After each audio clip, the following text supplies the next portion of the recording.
No. Oh shit.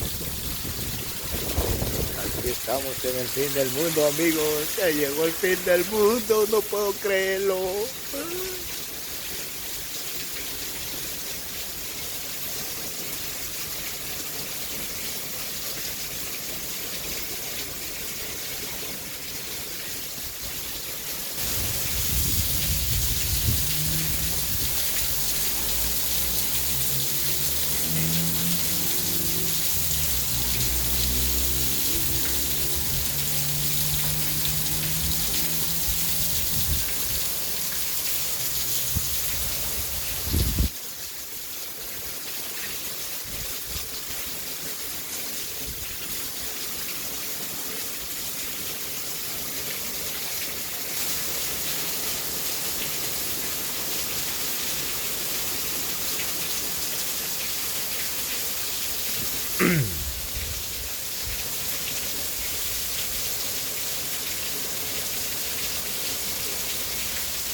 Uf.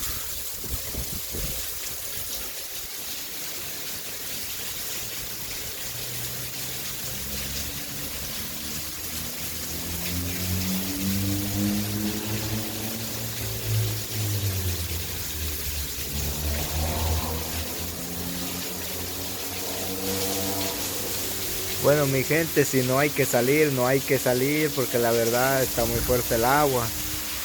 Yo ando trabajando, pues por eso ando afuera. Aunque ande muy mojado, pero aquí ando. Pero la gente que no tiene nada que hacer afuera, quédense en casita, descansando, cobijaditos, disfrutando de un cafecito y disfrutando la lluvia, para que así todo esté bien.